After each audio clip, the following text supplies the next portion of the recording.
Good morning or good afternoon, wherever your time zone may find you. My name is Claire Hobby from TCO Development, and welcome to our webinar today. I see there's a few people still logging on. We might just take a few seconds to let them log on and we'll get started.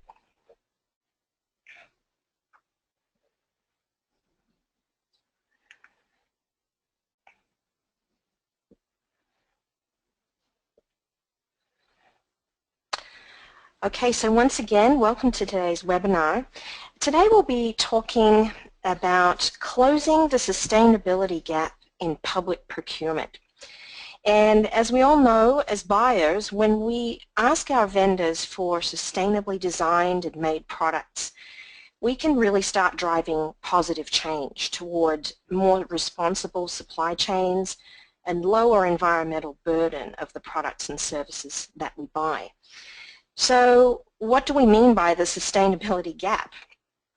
There are definitely some great examples out there of organizations and companies doing good things in environmental and socially responsible purchasing, but there's still a lot to be done.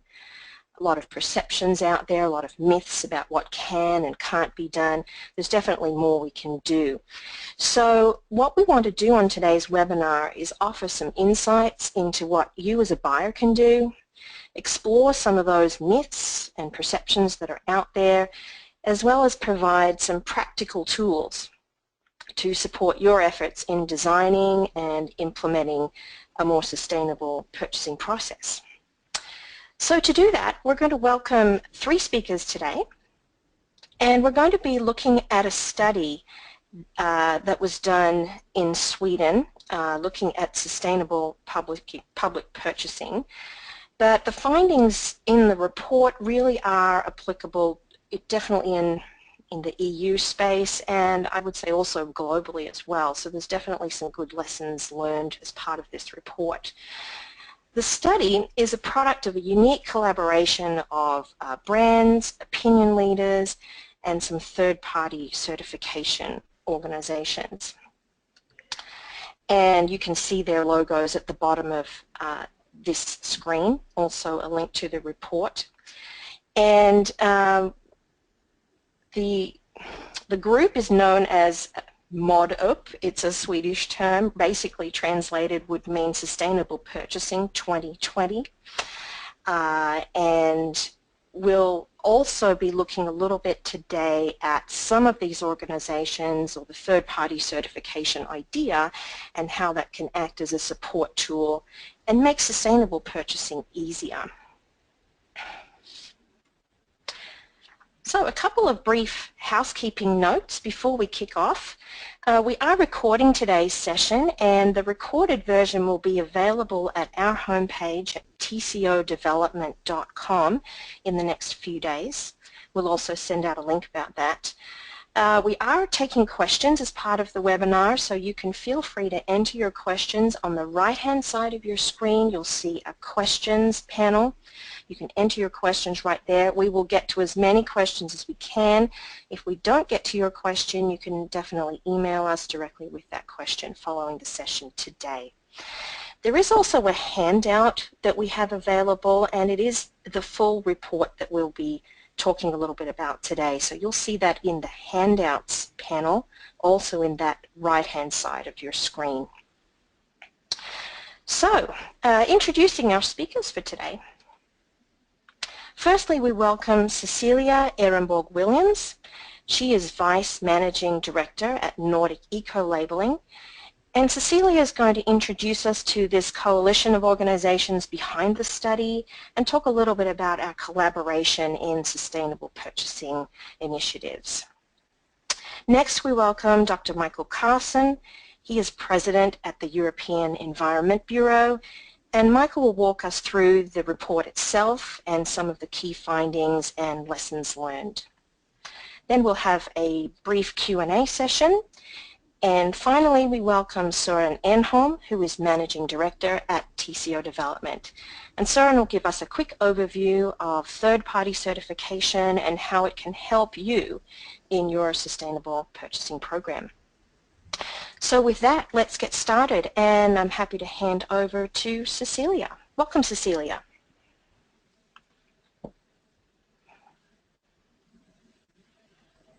Thank you, Claire, and good afternoon, everyone.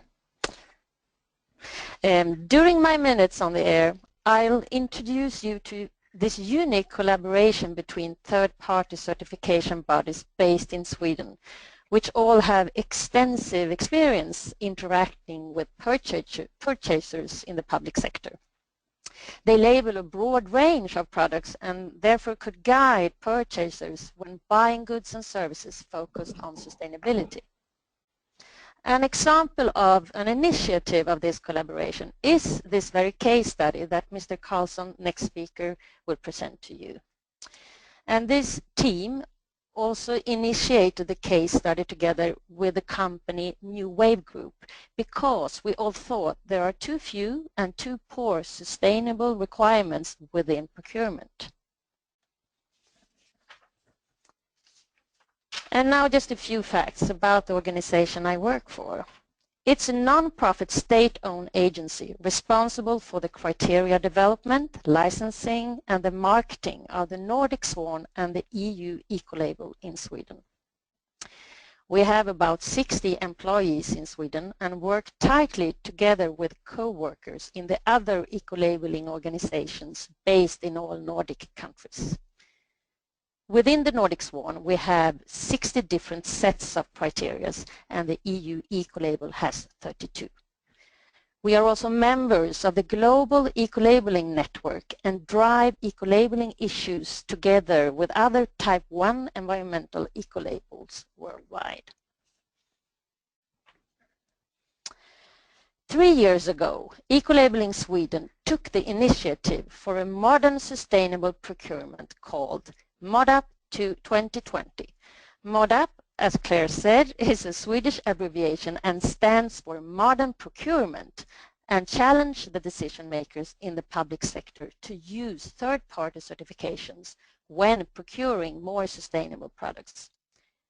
Our goal is to ensure that at least 50% of all procurement meets the sets of criteria of Modup by the year 2020.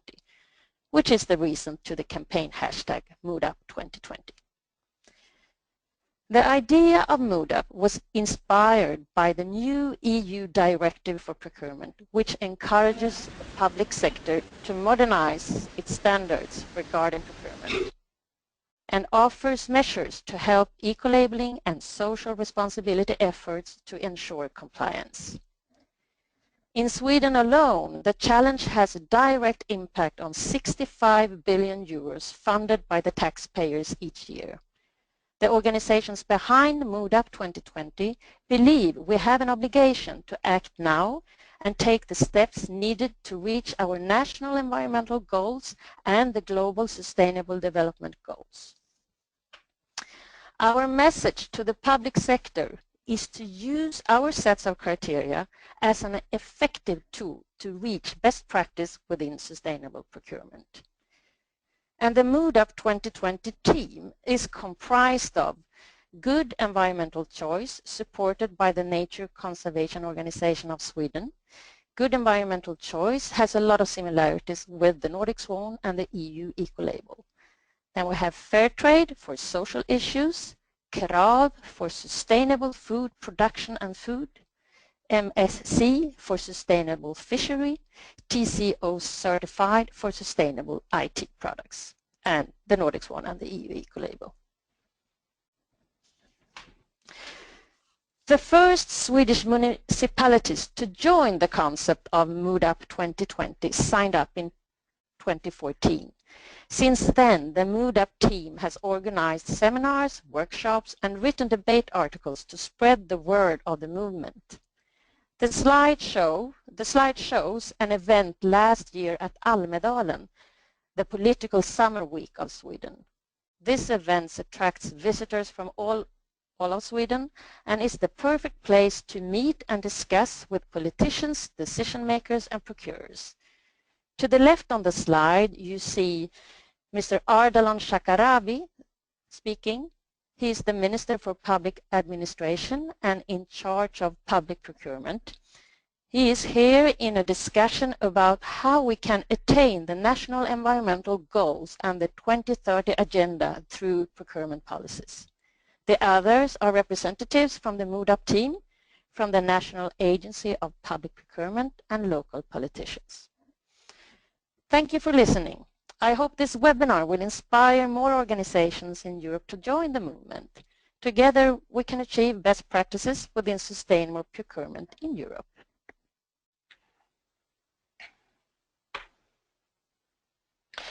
Thank you, Cecilia. With that, we can move on to Dr. Mikael Karlsson, who will talk a little bit more about the study that the Modup team has produced. And again, just a reminder, you can enter your questions on the right-hand side, and there is the full report available in the handout. Thanks, and over to you, Mikael. Thank you very much for that introduction. I will now turn to the report that we have published, Sustainable Public Procurement from Rhetoric to Practice. This report is, as we heard, a collaboration between different organizations and 2050 Consulting. We will dispel myths and explore what we see as effective solutions. And the questions in focus for the report are which are the expectations on sustainable public procurement, for instance from legislators and policymakers, which are the challenges that face procurers in terms of sustainability, and we will illustrate this with one example of a very complex situation, namely chemicals in textiles. We will look into where the gaps are between objectives from the policymaker side and the practice carried out by procurers in local governments. We will look into the question whether or not the legislation is implemented as intended, and if there are legal gaps that we consider need to be coped with. And from this analysis we will still try to draw the conclusion which opportunities that we see remain at the end of the day, with reference to the situation in the European Union, where a set of new directives have recently entered into force. Just to underline the challenges that a public procurer or private procurer, by the way, can be facing, we have the case of chemicals and textiles. We see that throughout the value chain we have various levels of health and environmental problems and risks. In some cases these are severe in countries where textiles are produced, Southern Asian countries for instance, but also in the other end of the chain where textiles are consumed, as for instance in Sweden, where excess use of chemicals may be washed out and end up in the Baltic Sea, where we see a number of environmental quality standards being not met. There is a striking lack of knowledge among procurers, both in private and public organizations along the value chain. There are communication barriers, and they relate not only to for instance language, but may also relate to attitudes, knowledge, and the fact that we see that often procurers are working in one department and people with knowledge on environmental and health issues work in another department in local government, and it is too seldom that they collaborate as is needed in order to promote sustainable procurement.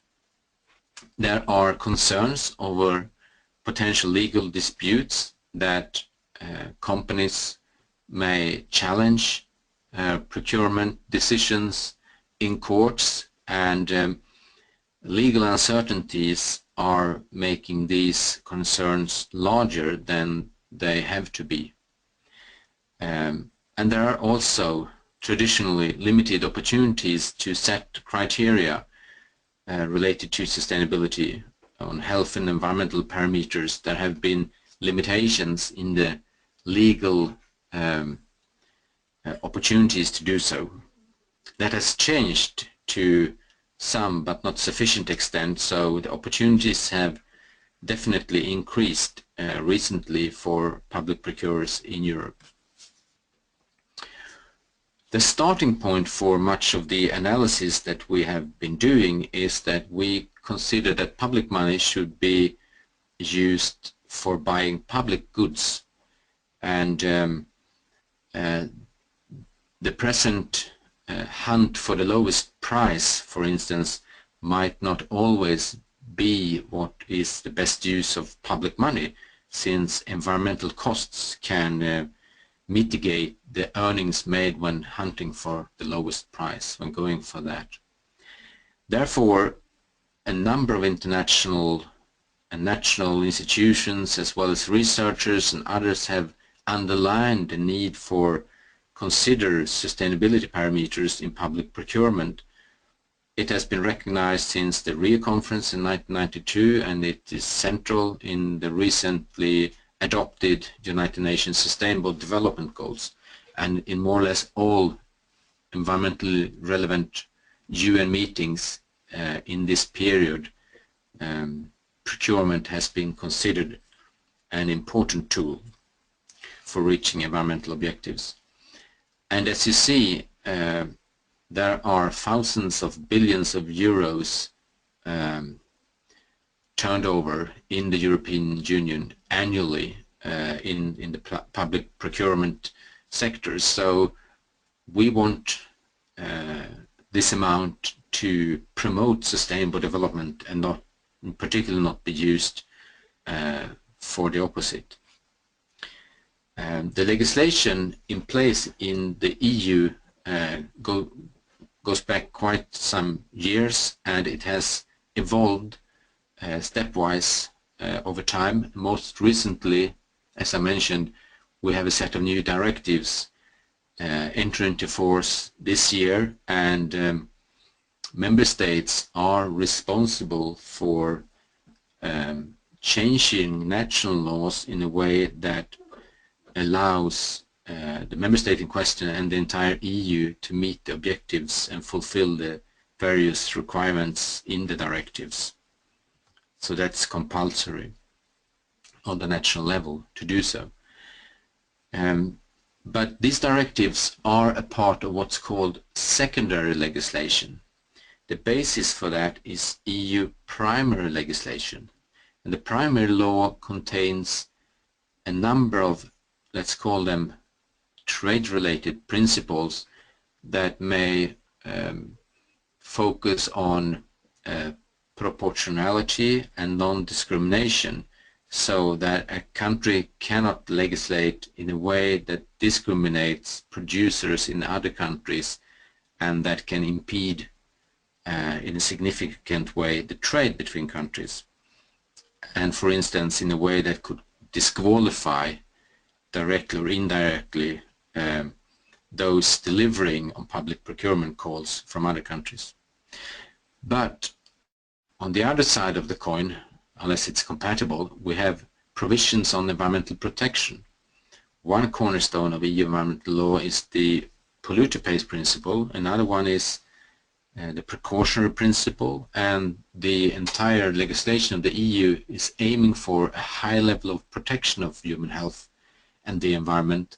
And one key element of the treaty of the primary law is the stipulation that environment must be integrated into all sectors, into all implementation of secondary legislation as well, which emphasizes the need for considering environment also when implementing procurement legislation.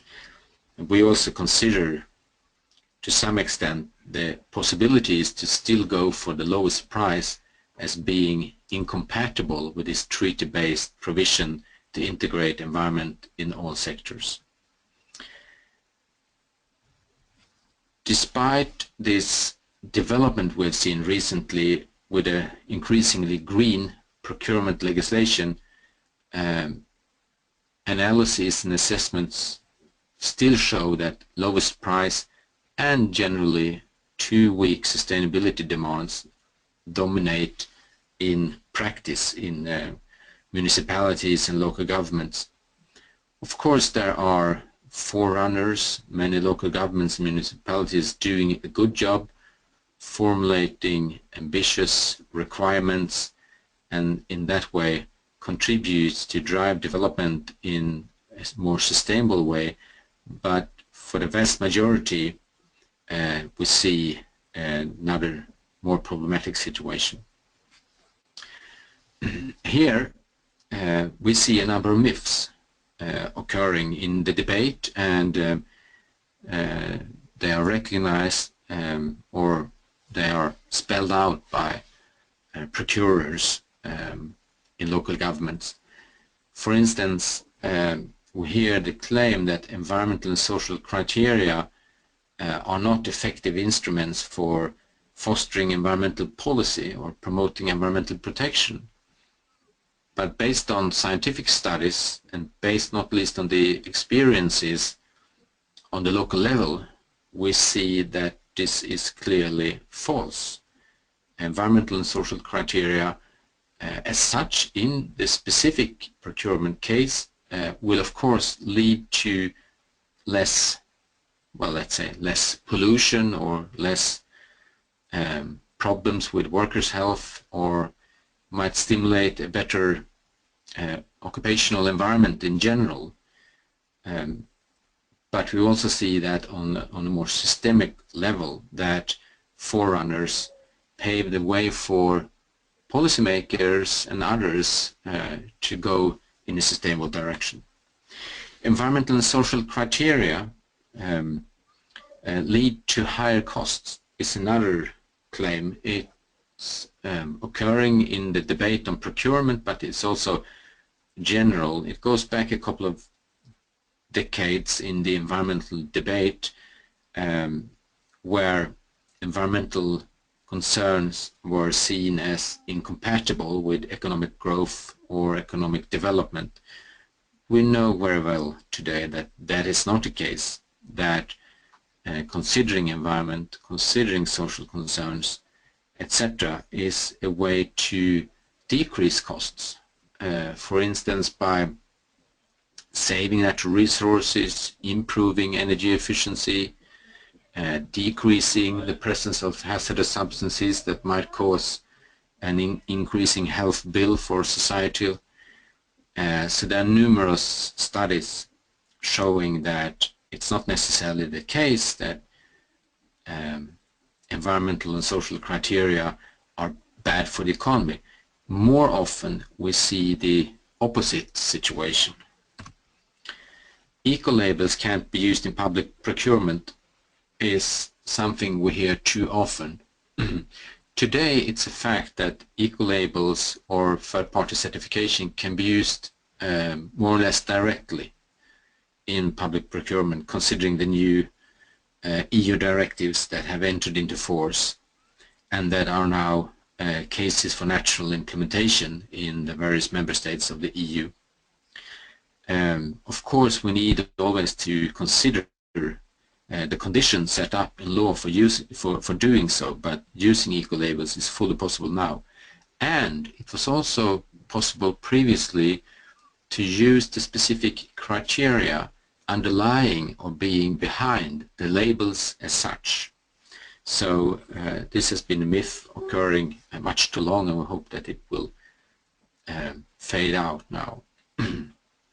Another myth confuses policy making with implementation of legislation. For instance, it may be considered that a municipality is not allowed to set a target, for instance, that 50% of all procured products must be certified or verified using a third party's environmental social sustainability certification. But that is fully possible, of course. The goals set up, the objectives set up by local governments and local municipalities are not something that should be mixed in the analysis with implementing the legislation. Then it's another thing to implement this, and as I just said, there are new opportunities now to promote such targets on local level. For instance, since eco-labels can nowadays be used in a very different and much easier way than before. We also hear now and then, even though that claim is not so common as a couple of years ago, that there is a lack of goods and services with third-party certification. Of course, we know that the situation differs between different parts of the world, and it differs between countries within Europe as well. But we see an increasing globalization of the supply of labeled goods and services, and we know that countries where this has taken place, the labeling has taken place for quite some years, well, in those cases consumers or public procurers have a high number of goods and services to choose from. And we illustrate that also in the report. So it's time to leave this old-fashioned thinking and meet the myths not only in rhetorics but even more so in practice in local governments. It's difficult to see this table on the screen. I bring it up here just to show you the diversity of the supply of third-party certification and eco-labels, and also that we can tick with a green mark in a number of areas with environmental and social demands. And I show this just to inform you that you will find the detailed table in the report that I'm presenting right now, which you will have access to. However, there are some real obstacles, and I touched briefly upon these when I talked about the case of chemicals in textiles.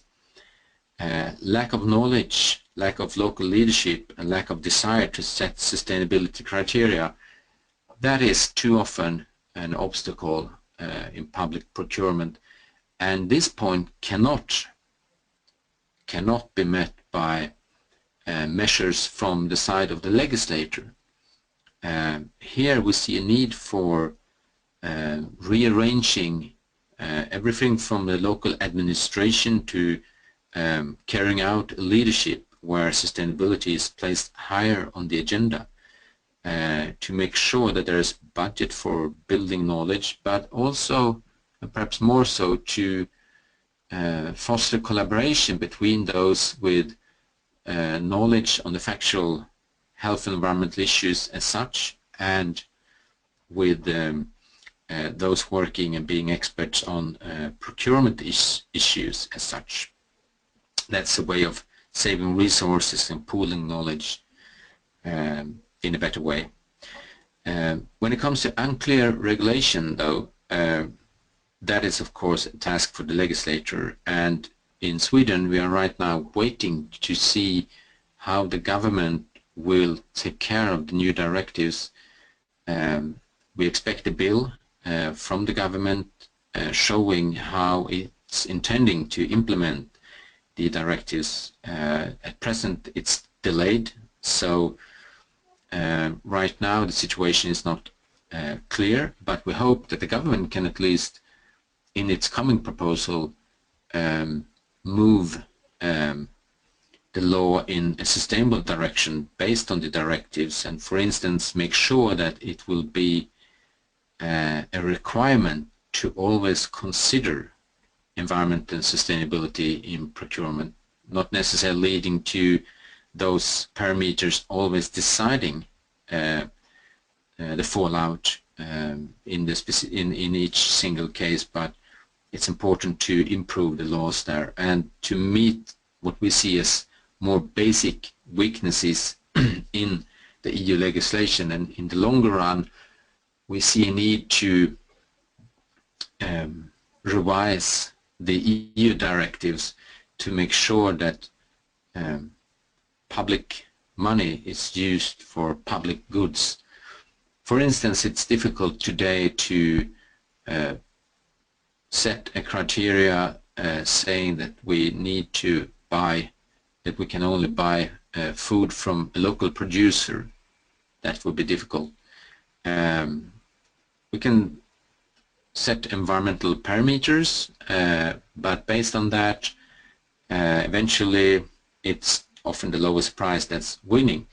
But even if the government then could save some money, the government often needs to pay anyway to keep the landscape open, to promote rural development, and in total this compartmentalization of environmental issues in different areas can lead to higher cost for society. So lowest price as an opportunity should be skipped completely as we see it. Lowest price, once sustainability requirements are formulated, is something that is acceptable, but a holistic analysis and not only limited life cycle analysis of products is needed as we see it, which we further elaborates on in the report. So the first strategy is to improve the legislation. I will not go into that in further detail now, but advise you to consider that and read through in the report. What I would like to say a few more words about now is to better apply and clarify the legislation. I mentioned the need for strengthened leadership and greater legal and commercial competence. We see also that we need to both use and promote opportunities for dialogue and negotiation in the procurement context. We need both holistic and life cycle perspectives where the entire impact of a product or a service is considered. It's also needed to improve the statistical basis when we look into individual cases, when we look into natural statistics, etc. We often find shortcomings, and good monitoring and opportunities to follow up are important parameters as well. Well, as I mentioned before, third-party certification is definitely, as we see it, a part of the solution that can help to meet many of these obstacles and also to make it easier for local governments to, with certainty of what they are doing, foster sustainable public procurement. Third-party certifications, as we also detail more in the report, are useful throughout the entire procurement process in each of the steps. It allows monitoring to be made in a more easy way than otherwise, and it's also in that respect a way of coping with some of the challenges without necessarily having the very detailed knowledge, for instance about which chemicals that are hazardous and not, and which requirements that are possible and to set in if you want to be ambitious. That's already done in these certifications, and they are trustful. So it ensures that criteria meet the requirements for transparency, for what can be called scientific rigor and objectivity. The third-party certifications often formulate stringent requirement based on a life cycle approach in health and environmental analysis or energy analysis or ergonometric analysis.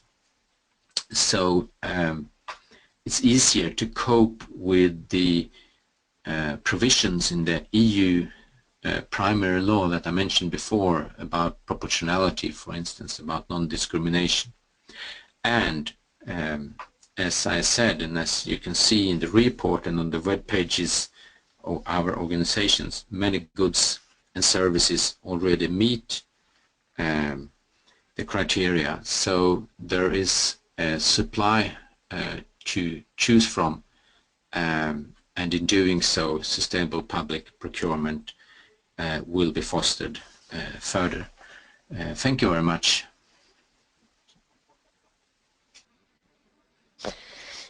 Thank you, Michael. And before we go on to our final speaker, we do have a couple of questions. And Michael, you mentioned the importance of good monitoring and follow-up.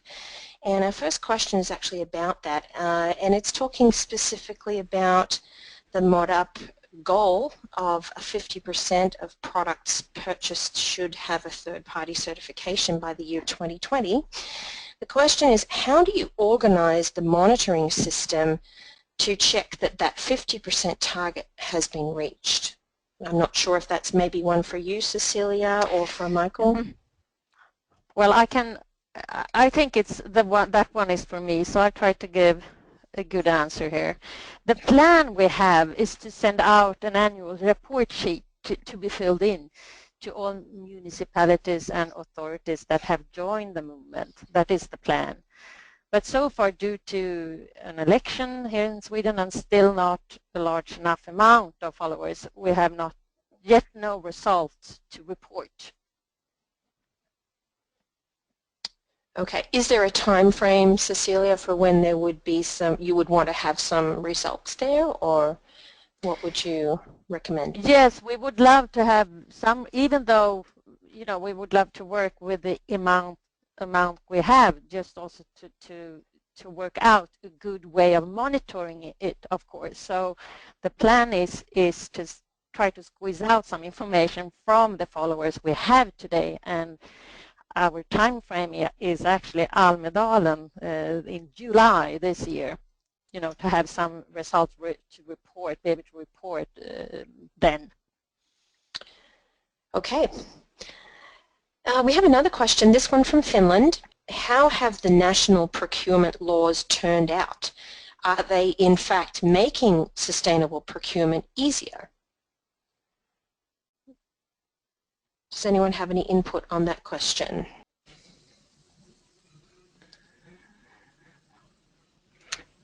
Well, maybe it's Sören Enholm here. Maybe I should comment on that.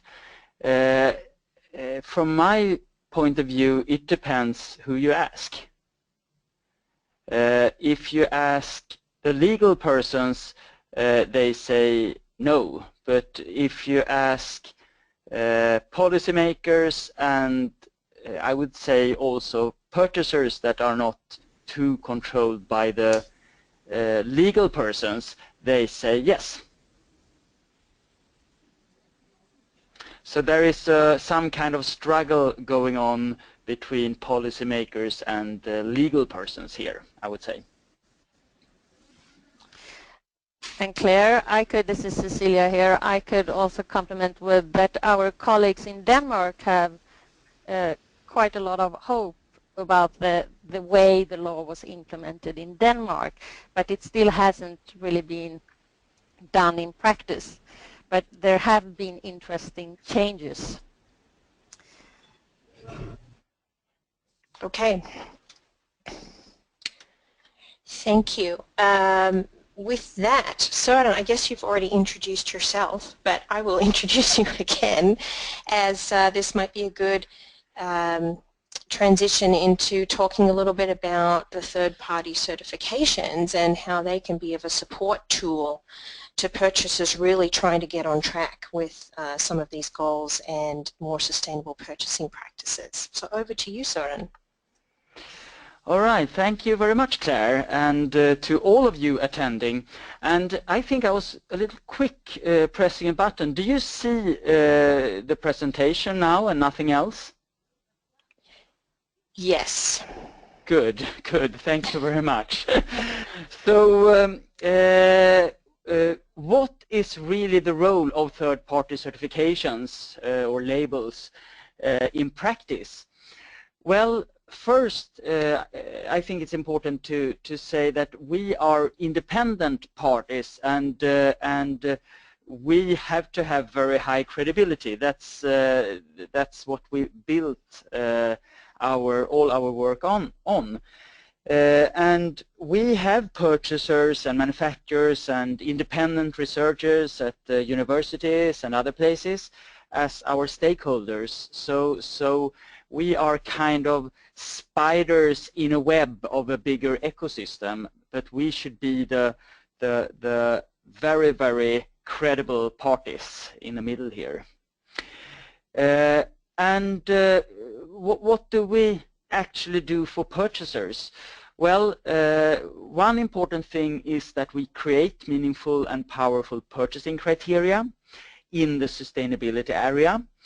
And this is a complex area which requires special expertise. Not very many purchasers have this expertise, since it's quite special. But also another very important thing that we do is to follow up the criteria, to follow up that products meet the criteria and the manufacturing of these products meet the criteria. And that is key, that is necessary to make them work. Criteria that are not followed up, they are not productive. They risk stopping honest vendors and awarding cheaters. And we see that happening all the time. So the follow-up is really, really key, which we see, especially I would say with the purchasers that are in the front and have been working with sustainability criteria for a long time and learned quite much about the criteria. There is still a big lack of follow-up, and many purchasers don't even know how to go ahead and do the follow-up. So this is a very important area. And we work, as Claire pointed out, and I think Cecilia pointed out, we work in the IT product market, and just to take that as another example, in the report by Mikael,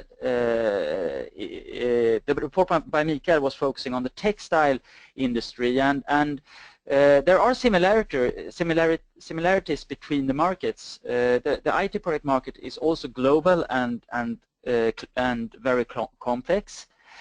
When we develop these criteria, we base them on life cycle analysis, and in the IT product market we see that the greatest sustainability challenges are in manufacturing and end-of-life handling of the IT products, and it's in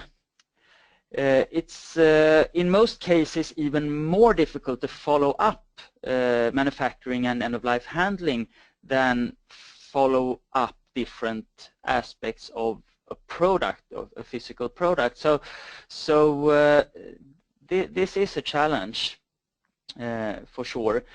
We, TCO Development, as a certification organization, and our stakeholders, we spend more than 4,000 hours a year in criteria development, and that is for 8 product categories. And we spend more than 15,000 hours per year in following these criteria up, which is a vast amount of time. And we also know that other third-party certification and labels spend the same range of time on criteria development and follow up. This is, of course, a lot more than what single purchasers normally are able to spend. Finally then, this cooperation we have, Modup 2020, we have done this for 3 years, as Cecilia said, and we have seen this as a very powerful way to create awareness about sustainability problems and possibilities. Together we are stronger than we are every organization per se. We have also seen, especially or at least in the Swedish market, we have seen that many purchasers start going together to be able to put bigger pressure on vendors in the public procurement market, and you become much more powerful in this way. It's not that easy to put pressure on the big global vendors. So this is really important. We also see that when we start working together, purchasers and third-party certifications, we are able to drive whole markets or whole industries in a more sustainable direction, not just one or a few vendors, but really whole industries, which is really promising. But we can't do it by ourselves. We really have to work together to be able to do this.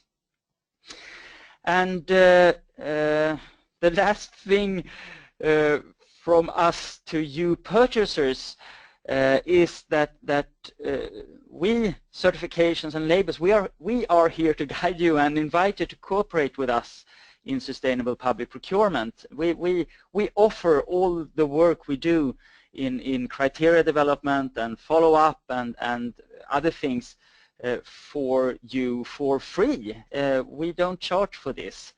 And we really believe that together we can make a difference, and let's do it. Thank you. Over to you, Claire.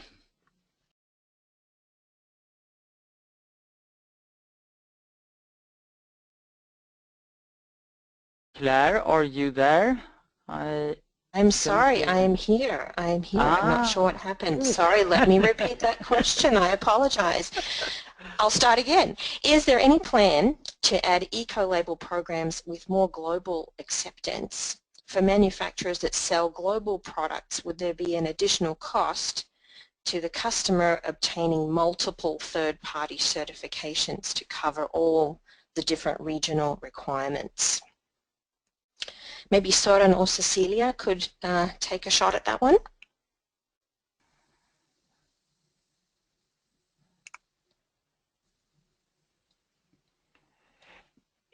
Is Cecilia muted maybe? Yeah, I don't know. Maybe I'm trying to think about the question and an answer.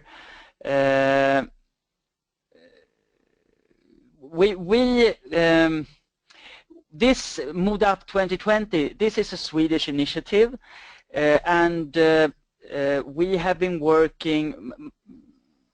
Many of the programs or certifications in this cooperation is quite local to Sweden. We TCO certified, which as a more international or even global certification, we have been thinking of doing this kind of cooperation also on other markets, but it's still on a thinking level.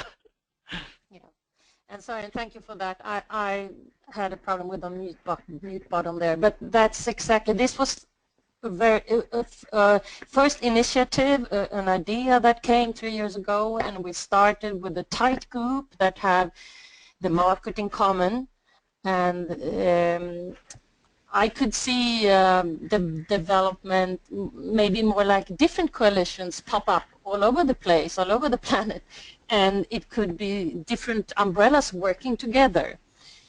But nothing is cut in stone or anything. But this is how we started our initiative, and we're very happy to inspire others to you know, move the movement further to other places, and then we could connect to one another. Thanks, Cecilia. One final question. We can possibly make this our last. We'll see how we're going for time. Sören, you mentioned criteria follow-up and how important that is and how complex that is. Would you be able to talk a little bit about what kind of follow-up is typically done as part of a third-party certification? Yes. Well, first you have an initial process where products might be tested depending on what kind of products and what kind of criteria there are. But you have an initial verification normally, and based on that, we certifications issue the certificate valid for a certain period of time, and during this period of time we also do spot checks to verify that the criteria are met during the license period. Just as in purchasing, you need to follow up the different agreements that they are met during the whole life length of the agreement. So this is what we do all the time with certifications. Follow up, follow up, follow up, and we have lots of discussions with also with the manufacturers and vendors, because we also find problems and we require the manufacturers to correct the problems as part of this process. And if it's not, if they don't correct problems, we also have the possibility to withdraw the certificates. So this is a quite comprehensive process, or a very comprehensive process, I should say. Thanks, Sören. Claire, yes, please. From the Nordic Ecolabel side, I could exemplify with set of criteria, especially set of criteria when it comes to services like cleaning service, hotels, restaurants, printing houses that have a running business going on. There we have a couple of thresholds like energy consumption and so on, and how much garbage and threshold limits like that they have annually. They have to annually prove to us that they are on the right side of the limit. So that is another example of our follow-up principles. Great, thank you, Cecilia. Claire? Yes, yes.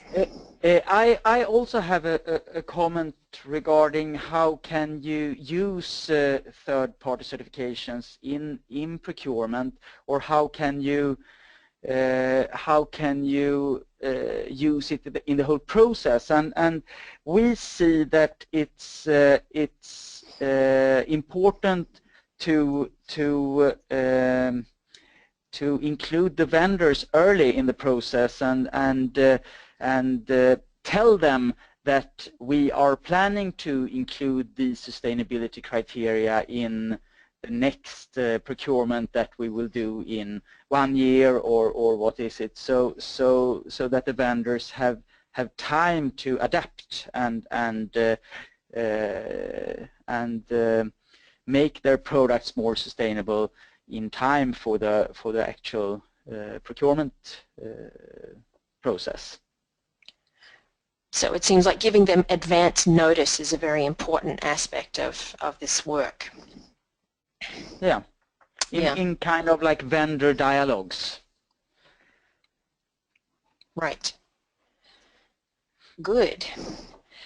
Well, we are very close to the hour, and I want to thank all our speakers today for a very informative and engaging conversation. I really hope that you've been able to get some takeaways from our session today that you can use and to really increase your engagement in sustainable procurement in your business.